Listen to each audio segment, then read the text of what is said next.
Wings of Russia studio presents.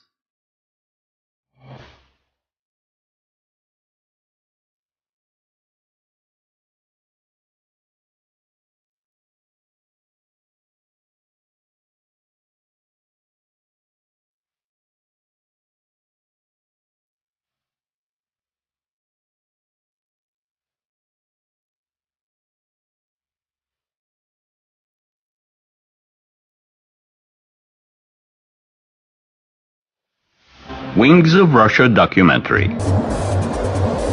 This aircraft was first shown in 1992.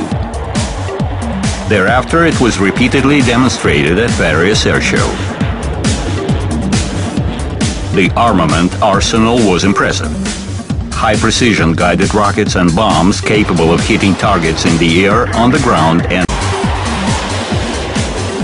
this striking aircraft combines every function of a fighter, reconnaissance plane, a bomber, and attack aircraft.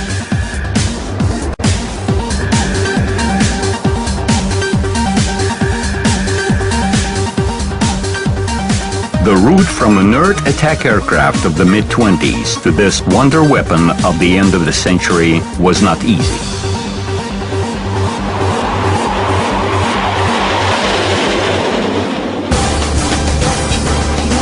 Frontline aviation, the jet strike. The new frontline aircraft was identified as Su-34.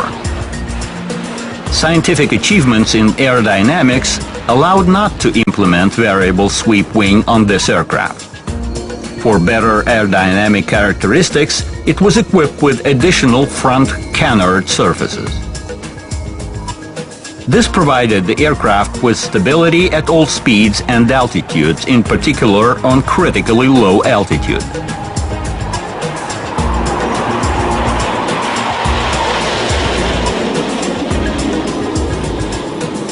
The characteristic feature of the integral scheme, almost ideal from the aerodynamic point of view, is its significant internal volumes. They allow easy allocation of different equipment in the aircraft and increase its fuel reserve. More than that, the aircraft is equipped with the in-flight refueling system. The flight range amounts to 7,000 kilometers with one refueling. Such figures can already be attributed to long-range aviation. As to equipment, it is managed by several onboard computers. More capabilities brought more weight. Su-34 reaches 45 tons with the maximum combat weight. This led to improvement of the landing gear, where the main undercarriage legs were equipped with two-wheel bogies.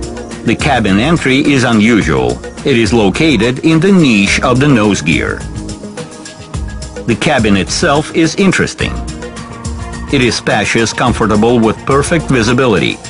Like in Su-24, the crew sits side by side. This facilitates pilots' interaction. Rest and food taking during a multi-hour flight is envisaged.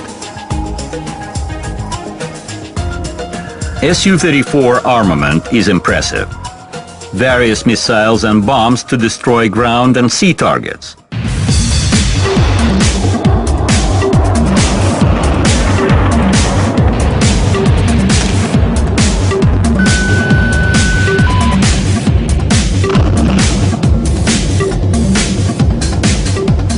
This arsenal includes air-to-air missiles capable of destroying highly maneuverable targets. From its predecessor, Su-27 fighter, this aircraft inherited wonderful piloting characteristics.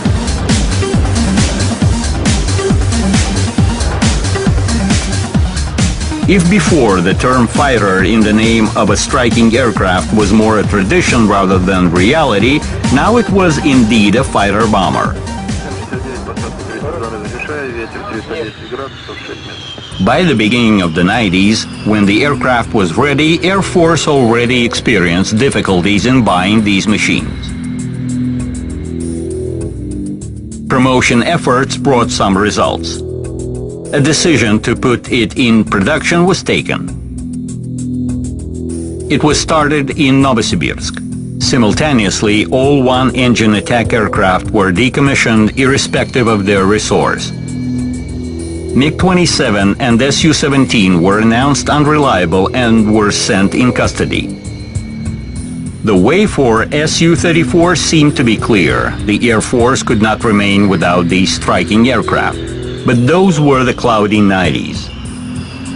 It was easy to decommission one type of aircraft. It became very hard to substitute it with another. 2008, the picture was the following.